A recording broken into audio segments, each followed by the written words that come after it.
So, to kick off this indie direct, the first game we got was Shantae Advanced Risky Revolution.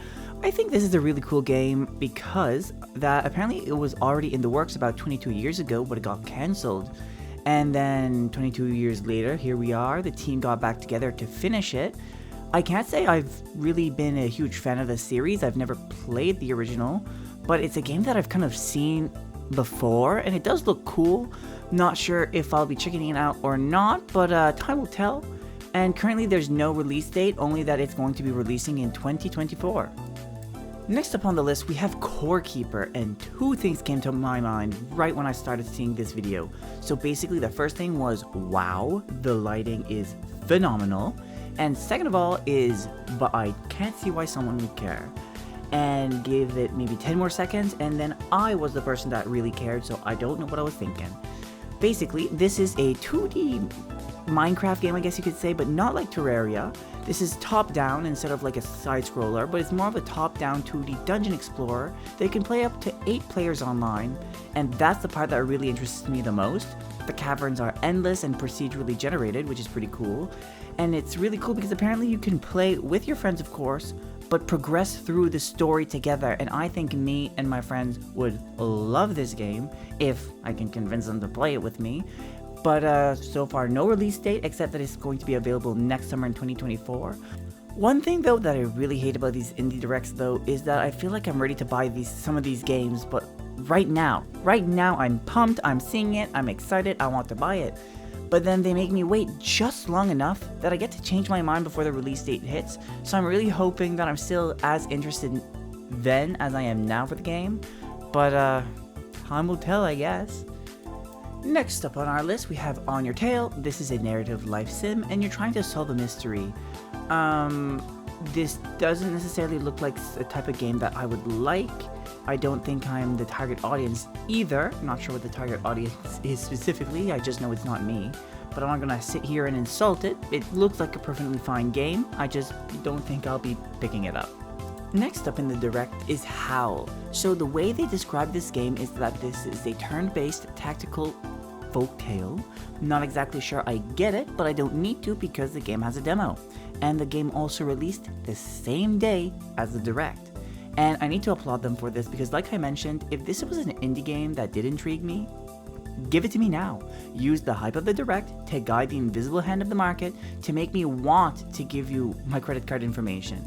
And although the game is not something that interests me, I love the way they handle their time in the spotlight. Next up, The Star Named Eos.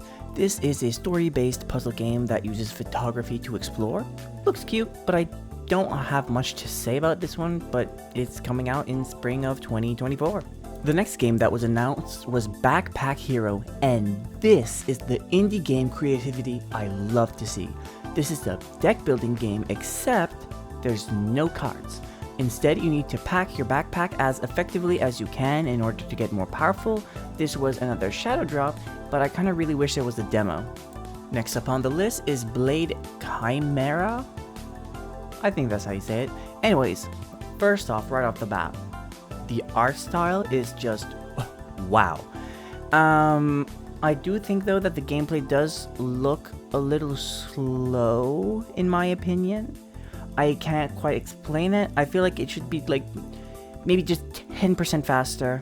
I don't know. It just seems a little bit slow. But basically, what you do in the game is you fight with this blade that can manipulate time or something. This is definitely a game that I will be keeping my eyes out on. And it's coming out in the spring of 2024. And the next game is a Highland Song. Not gonna lie, this game just doesn't look like it's my personal cup of tea. But I am always a sucker for a good art style, and this one is pretty spectacular. And, you know, I just have to give it that. And this will be available on December 5th, so if you're interested in this game, you don't have to wait for very long.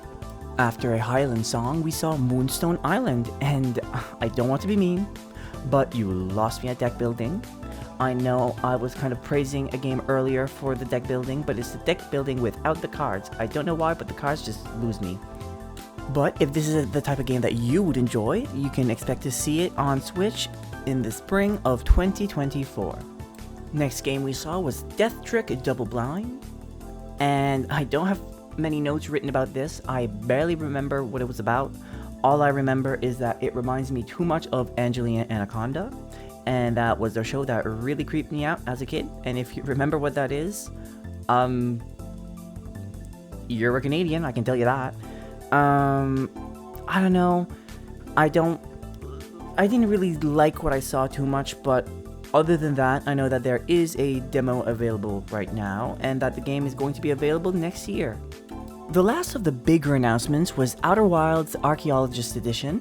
Personally, not my cup of tea, but I have a friend that I have a feeling is going to eat this up. The game is available on December 7th, and man, that's already 2 games in the same week of December. But there is one thing that kind of does make me want the game, and that is coming with a physical edition coming out next year, but I don't know, we'll see, I guess.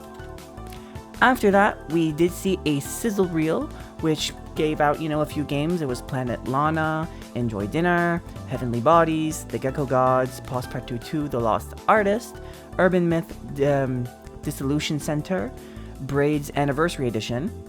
But the only one that kind of stuck out in my mind was Postpartout. And the only reason why it kind of stuck out to me is because the word Postpartout is French, kind of, meaning master key, which I found fun, but other than that, I probably won't check it out though. Overall, I think this Nintendo Direct was okay. It's hard to predict what they'll show in these types of showcases, but usually most of the games that they are going to be showing aren't going to appeal to everyone like a Mario Kart would, of course. But that also is what makes indie gaming more special. So if you like this video, make sure to stick around because next week I'm going to recap all the Nintendo news that happened in the month of November. And yeah, until next time, Wadao.